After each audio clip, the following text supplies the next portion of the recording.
La Placeta, ou place de Teobaldos, est l'un des endroits les plus beaux et accueillants de la ville. Le Parador, rivalisant avec l'église de Sainte-Marie, est le protagoniste. À l'origine, le Parador était la forteresse ou présidium de l'enceinte fortifiée romaine. À la base de ces 4 tours, il présente de grandes pierres de taille à bossage, vestiges de l'œuvre romaine. Ultérieurement, les Wisigoths l'utilisèrent sous le règne de Suintila, et il fut terre de frontière à l'époque où la Ribera était occupée par les musulmans. Avec la constitution de la monarchie navarraise, il fit partie du patrimoine royal.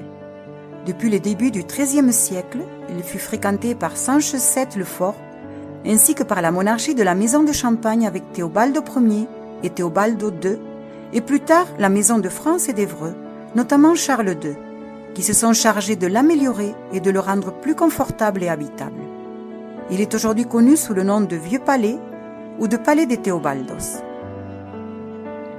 Sur la façade se dresse la Tour des Cigognes, ancienne tour de guet, qui nous rappelle un minaret arabe.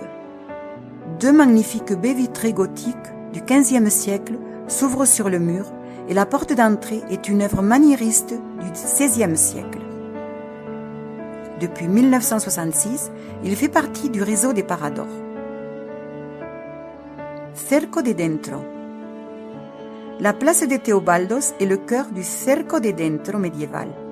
À l'angle nord-est s'ouvre la Rua de la Juderia, juiverie, qui au Moyen-Âge était habitée par une importante communauté juive très influente. Derrière nous se trouvent les vieilles ruas de la Tafureria, où était la maison de jeu, et de la Tesenderia avec des ateliers et des commerces de tissus. Un élégant palace du XVIIe siècle accueille l'office de tourisme et le musée de la vigne et le vin de Navarre. Cet innovateur centre d'exposition est distribué sur 3 étages. Le rez-de-chaussée reprend l'évolution historique du vin en Navarre, son contexte universel, ainsi que les mythes et les rituels. Le premier étage est consacré à la vigne et au vignoble, avec un parcours didactique de points interactifs et des ustensiles utilisés par les viticulteurs. Le deuxième étage attire l'attention sur les processus d'élaboration du vin à travers des maquettes et des panneaux explicatifs. La visite s'achève par la salle « Le vin et l'essence » située au sous-sol. Dirigez-vous vers l'église de Sainte-Marie-la-Royale.